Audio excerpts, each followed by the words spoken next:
పవన్ గారు. So liquor scam అంటే గతంలోనే కూడా చూసాం. ఢిల్లీ మద్యం స్కామ్ ఏదైతే ఉందో అది ఏపీతో పోలిస్తే ఢిల్లీది ఒక పీనట్ అనేది కూడా మన పార్లమెంట్లో కూడా అప్పుడు లావు శ్రీకృష్ణదేవరాయలు గారు ఎంపీ గారు కూడా చెప్పడం జరిగింది. అసలు ఏం జరిగింది ఏంటనేది పూర్తిగా. ఇప్పుడు దీంట్లో ఐటీ ఎంటర్ అయింది సార్. ఐటీ ఎంటర్ అయిన నేపథ్యంలో ఏం జరగబోతోంది, ఎట్లా ఉంటుంది ఈ కేసు? పవన్ గారు, తమరికి, మిత్రులు రామకృష్ణ గారికి, రవికిరణ్ గారికి, ఏబిఎన్ వీక్షకులందరికీ కూడా నమస్కారం అండి. సార్ నమస్తే. తమరు ఇంట్రోలో కొన్ని అంశాలు ప్రస్తావించారు, రామకృష్ణ గారు కీలకమైనటువంటి అంశాలు ప్రస్తావించారు. ఇది కేవలం కుంభకోణం కాదండి, లిక్కర్ స్కామ్ అనేది రాష్ట్ర ఆర్థిక వ్యవస్థను చిన్నాభిన్నం చేసింది, సామాన్యుల ప్రాణాలను బలిగొన్నారు. అంటే జగన్మోహన్ రెడ్డి తీసుకొచ్చినటువంటి ఈ మద్యం పాలసీలో చాలా లోపభూయిష్టమైనటువంటి అంశాలు చాలా ఉన్నాయి. మనం చాలా సందర్భాల్లో మాట్లాడుకున్నాం. అంటే జగన్మోహన్ రెడ్డి గారు మద్యపాన నిషేధం అని చెప్పి మద్యాన్ని ఏరులై పారించి నకిలీ మద్యాన్ని ఆంధ్ర రాష్ట్రంలో అమ్మారనేది అందరికీ తెలిసినటువంటి విషయమే. మీరు చూడొచ్చండి, ఎక్కడన్నా చిన్న పాన్ షాపో లేదా టీ స్టాల్ దగ్గరికి వెళ్ళినప్పుడు డిజిటల్ పేమెంట్లు తీసుకున్నారు. కేంద్ర ప్రభుత్వం కూడా డిజిటల్ పేమెంట్లు ప్రోత్సహించింది. అయినా కానీ జగన్మోహన్ రెడ్డి అనేటువంటి వ్యక్తి ఎక్కడైనా కానీ లిక్కర్ షాపుల్లో ఒక బాటిల్ కొనాలంటే ఎక్కడ డిజిటల్ పేమెంట్లు జరగల, అన్ని క్యాష్ అండ్ క్యారీయే. ఎందుకు చేశారండి ఇది? ఈ కుంభకోణం కోసమే చేశారు వీళ్ళు. రెండో అంశం, పదే పదే రాష్ట్రంలో ఉన్నటువంటి చాలా మంది కూడా జగన్మోహన్ రెడ్డి గారు ఏంటండి ఈ విధంగా చేస్తున్నారు, నకిలీ మద్యాన్ని తీసుకొస్తున్నారు, నకిలీ బ్రాండ్లు ఎక్కడెక్కడ తీసుకొస్తున్నారు, ఈ విధంగా మద్యం ఏరులై పారుతుందంటే వాళ్ళ మీద అక్రమ కేసులు పెట్టారు. ఏబిఎన్ లాంటి ఛానల్స్ ఆ మద్యం విషయంలో జరుగుతున్నటువంటి అవకతవకలు కావచ్చు, ప్రాణాలు ఏ విధంగా హరించేస్తున్నాయో వాళ్ళ మీద ఒక స్పెషల్ స్టోరీ వేశారండి. వేసినప్పుడు మీ మీద అక్రమైన కేసులు పెట్టి మిమ్మల్ని ఇబ్బంది పెట్టాలని చూసారు. మద్యం బాగోలేదు, కల్తీ మద్యం అన్నటువంటి ఒక యువకుడు కూడా నెక్స్ట్ డే ఇంకా ప్రాణాలు కోల్పోయిన సంఘటనలు ఉన్నాయి కదా.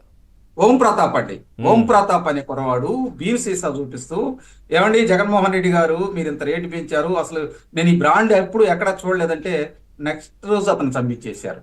అంటే ఏ విధంగా ఉందో ఆ రోజు వైకాపా గవర్నమెంట్ అధికారంలో ఉన్నప్పుడు మనందరికి తెలిసినటువంటి విషయమే. వీటిలో ఏంటంటే కొన్ని కీలకమైనటువంటి విషయాలు, ఇప్పుడు ఐటీ వాళ్ళు కావచ్చు, ఈడీ వాళ్ళు కావచ్చు, సిట్ వాళ్ళు కావచ్చు, కీలకమైన దర్యాప్తులు చేశారు. సిట్ వాళ్ళు అయితే చాలా రాజ్ కసిరెడ్డి అనేటువంటి వ్యక్తి ఏ విధంగా ఈ మద్యం కుంభకోణానికి పాల్పడ్డాడు, ఏ విధంగా టెండర్ల దగ్గర నుంచి లిక్కర్లో ఉన్నటువంటి సిండికేట్ ఇష్యూలు మొత్తం బయటికి తీశారు. దానితో పాటు కేవైసీలు తీసుకొచ్చారు, బ్యాంక్ పాస్బుక్లు కావచ్చు, ఫోరెన్సిక్ ల్యాబ్స్ కు పంపించారు. ఈ దందాలో ఉన్న వాళ్ళని ఒక్కొక్కరు బయటికి తీసుకొచ్చారు. దీంట్లో కొంతమంది అధికారులు ఉన్నారు, జగన్మోహన్ రెడ్డి గారి అనుమాయులు ఉన్నారు. దానితో పాటు ఈ సిండికేట్ వ్యాపారం చేశారు వీళ్ళు. వీటన్నిటి మీద ఇప్పుడు మీరు చెవిరెడ్డి భాస్కర్ రెడ్డి ఆయన బయటకు వెళ్ళిపోతా అరెస్ట్ చేసినప్పుడు నేనేం చేయలేదు, మా తమ్ముడు మా కుటుంబం మొత్తం మద్యానికే బానిసైందని చెప్పి ఏడిశాడు జనం ముందర. అక్కడ ఇది తీసుకెళ్లేటప్పుడు పోలీస్ వ్యాన్ ముందర. అంటే ఇవన్నీ ఏంటంటే జనంలో ఒక సానుభూతి క్రియేట్ చేసుకోవటానికి. నాకు మద్యం అలవాటు కూడా లేదు, పైపెచ్చి నేను శ్రీ వెంకటేశ్వర స్వామి భక్తుడని చెప్పి గొప్ప మాటలు చెప్పాడు. తీరా దర్యాప్తు చేస్తే ఏమైంది, ఆంధ్రప్రదేశ్ లో మొన్న జరిగిన ఎలక్షన్స్ లో ఈ హవాలా డబ్బులు మొత్తం ఇక్కడే పంచి కీలకమైనటువంటి వ్యక్తి ఆయనతో పాటు కొంతమందిని అరెస్ట్ చేయడం జరిగింది. దాని తర్వాత చూసుకున్నప్పుడు ఏంటంటే నారాయణ స్వామి బయటకు వచ్చి దండం పెట్టి, అయ్యా నాకేం తెలియదు అయ్యా పోయినసారి అది అని చెప్పి నారాయణ స్వామి మాట్లాడాడు. వాస్తవంగా ఆ మద్యానికి సంబంధించినటువంటి మంత్రి నారాయణ స్వామి కదండి. మరి నారాయణ స్వామి ప్రమేయం ఉందా లేదా అనేది పక్కన పెడితే అసలు అతన్ని ఊరక బొమ్మలాగా, ఏది గేట్ కాడ కాపలా వ్యక్తిలాగా అతన్ని చూశారనేది మీకు గుర్తుందా? హైదరాబాద్ లో జరిగిన మీటింగ్ లో, తర్వాత గుంటూరు విజయవాడలో జరిగిన మీటింగ్ లో ఆయన లేరు. ఈ పాలసీ రూపొందిస్తున్నటువంటి దాంట్లో ఆయన లేరు. ఆయనే కదా మంత్రి. ఆయన లేకుండానే విజయసాయి రెడ్డి గారు కావచ్చు, వీళ్ళందరూ కసిరెడ్డి వీళ్ళందరూ కూడా మీటింగ్ పెట్టుకున్నారు. నేను అంటున్నదే సార్, నారాయణ స్వామి గారిని నేను కించపరచాలని కాదు. నారాయణ స్వామి గారి పాత్ర ఆ రోజు మరి ఉప ముఖ్యమంత్రి అంటే ఎలా ఉండేవాళ్ళు ప్రజలు చూశారు. అంటే గేట్ కాడ కాపలాగా మీరు చాలా సందర్భాల్లో చూశారు. అతన్ని ఒక అతనైతే నీచంగా మాట్లాడారు కదండి, నువ్వు కుర్చీలో కూర్చుంటావా, నువ్వు పనికి మాలినోడివా అని. అంటే ఉప ముఖ్యమంత్రి కూడా ప్లస్ ఇది కూడా కదా, ఈ మినిస్టర్ ఆబ్కారీ శాఖ మినిస్టర్ కూడా కదా. అబ్కారీ ఉప ముఖ్యమంత్రి అంటే ఉప ముఖ్యమంత్రికి అక్కడ మంత్రికి ఉండే విలువ అది. కాబట్టి నేనేమంటానంటే ఈ అన్ని సందర్భాలు చూసినప్పుడు అరే ఈ విధంగా చేశారు, ప్రజలకు అన్ని తెలుసండి. కాకపోతే ఏంటంటే పక్క రాష్ట్రంలో 100 రూపాయలు అమ్మే మద్యం సీసా ఇక్కడ 250 రూపాయలు 300 రూపాయలు ఏ విధంగా అమ్ముతారండి. దానితో పాటు ఎక్కడ లేనటువంటి బ్రాండ్స్ తీసుకొచ్చారు, కొత్త రకాలు. అప్పటికే ఉన్నటువంటి ఏదైతే బ్రాండెడ్ మద్యాన్ని పక్కన నెట్టేశారు, అది ఎక్కడ అమ్మలేదండి. ఈ అన్నిటితో పాటు మీరు చూడొచ్చు, జయ బ్రాండ్లు తీసుకురావటం కావచ్చు, దానితో పాటు అవకాశం వచ్చినప్పుడల్లా కూడా మద్యం రేట్లు వాళ్ళు ఇష్టం వచ్చినట్టు పెంచుకుంటూ వెళ్ళేవాళ్ళు. వీటితో పాటు మీరు ఈ హవాలా డబ్బులు ఏ విధంగా ట్రాన్స్పోర్ట్ల ద్వారా ఏ విధంగా వెళ్ళినాయి అవి కూడా మనం చాలా సందర్భాల్లో డిబేట్ల ద్వారా మాట్లాడాము. అదేవిధంగా కొన్నిసార్లు అయితే హైదరాబాద్ లో కూడా చిక్కినా ఆ రోజు ఉన్నటువంటి కేసీఆర్ గారు ఏమైనా సేవ్ చేసిన మాట వాస్తవం. అది కూడా అందరికి తెలుసు, ఎందుకంటే అలాయ్ బలాయని తిరిగి రాష్ట్రాన్ని తాకట్టు పెట్టాడు కదా అక్కడ. కాబట్టి ఇటువంటి చూసినప్పుడు ఏంటంటే ఓ ఈ విధంగా జరుగుతుంది. రాష్ట్ర ప్రజలు కూడా ఏంది, అరే మద్యపాన నిషేధం అని వచ్చేసి ఈ విధంగా జగన్మోహన్ రెడ్డే మద్యం అమ్ముతున్నాడు. ఇక్కడ గమనించాలండి, ప్రభుత్వం మద్యం అమ్మిందంటే జగన్మోహన్ రెడ్డి గారు మద్యం అమ్మినట్టు ఇక్కడ. అంటే ఇవన్నీ కూడా జగన్మోహన్ రెడ్డి గారికి తెలిసే జరిగినాయి. ఈ హవాలా డబ్బులు కావచ్చు, ట్రాన్స్పోర్ట్ విషయాలు కావచ్చు, అక్రమమైన బ్రాండ్ తీసుకొచ్చి ఇక్కడ సిండికేట్ వ్యాపారాలు చేసినటువంటి విషయం కావచ్చు, ఎప్పటికప్పుడు సాయంకాలం తాడేపల్లి ప్యాలెస్ కి డబ్బులు వెళ్ళినాయి. ఇందాక మిత్రులు అన్నట్టు 3,500 కోట్లు జరిగినాయండి అని అంటున్నారు. అంటే కేవలం కమిషన్లు 3,500 కోట్లు. అంటే ఇక్కడ సిండికేట్ వ్యాపారం చేసిన డబ్బులు కావచ్చు, ట్రాన్స్పోర్ట్ డబ్బులు కావచ్చు, ఇంకా ఏదైతే అక్రమ మద్యాన్ని తీసుకొచ్చి అసలు ఏది బిల్లులు లేకుండా అమ్మిన మద్యం కావచ్చు, వీటి మీద చాలా ఎంక్వైరీలు జరుగుతున్నాయి.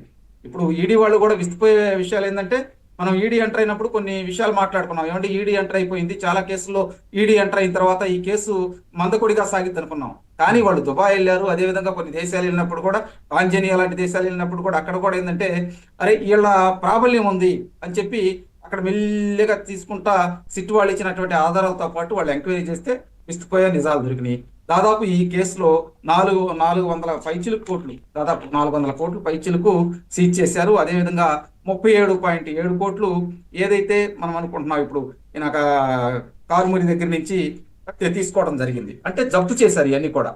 ఈ జప్తు చేసిన తర్వాత వీటి దగ్గర నుంచి వీళ్ళు ఏం చేశారంటే విలువైన స్థలాలు కొన్నారు, అలాగే క్వారీల మీద పెట్టుబడులు పెట్టారు, లగ్జరీ కార్లు కొన్నారు, ఖరీదైన వాచ్లు కొన్నారు, సినిమాలు తీశారు, రియల్ ఎస్టేట్ వ్యాపారం, తర్వాత హోటల్స్, తర్వాత హాస్పిటల్స్, ఇన్వెస్ట్మెంట్ అండి, బంగారు దుకాణాలు ఇన్వెస్ట్మెంట్ చేశారు. ఇవన్నీ కూడా ఈడీకి ఉప్పు అందించారు.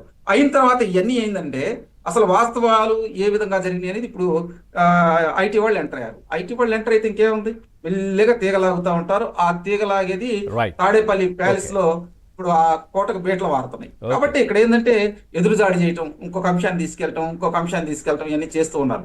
నేను అనేది ఏంటంటే జగన్మోహన్ రెడ్డి అనేటువంటి వ్యక్తి తను అధికారంలోకి వచ్చిన తర్వాత కల్తీ మద్యం తాగండి, జంగారెడ్డిగూడెంలో 27 మంది చనిపోయారు సార్ ఒకే రోజు. చనిపోతే లేదు ఇది న్యాచురల్ గా చనిపోయారండి, వాళ్ళు వయసు అయిపోయి చనిపోయారు అన్నారు. అక్కడ చనిపోయిన వాళ్ళు అందరూ కూడా 35 నుంచి 46 ఏళ్ల లోపు అండి. తీరా ఫోరెన్సిక్ ల్యాబ్ కు పంపించి వాళ్ళ శవ పరీక్షలు చేసినప్పుడు ఆ బాడీలో మిథైల్ ఆల్కహాల్ ఉంది ఎక్కువ మోతాదులో అని చెప్పి చెప్పడం జరిగింది. దాని తర్వాత నేను కంక్లూడ్ చేస్తానండి. దాని తర్వాత ఇప్పుడు కురిచేడని ప్రకాశం జిల్లాలో సార్ ఏదైతే లాక్డౌన్ సమయంలో అమాయకులు తెలియక వాళ్ళ దగ్గర డబ్బులు లేక దాదాపు 17 మంది శానిటైజర్ దాకా చనిపోయారండి. ఈ అన్ని హత్యలు జగన్మోహన్ రెడ్డి గారు చేసింది. ఇందాక మిత్రులు చెప్పుకుంటూ వచ్చారు, ఇట్లా చాలా. అవునండి, చాలా ఇక్కడ 2014-19 మధ్య కాలంలో జరిగినటువంటి అక్కడ ఉన్నటువంటి డిసీజులు 2019-24 మధ్య డిసీజులు ఏ విధంగా ఉండేది ఒక అంచనా వేసింది ఒక స్వచ్ఛంద సంస్థ. దాంట్లో విస్తుపోయే నిజాలు వచ్చినాయి.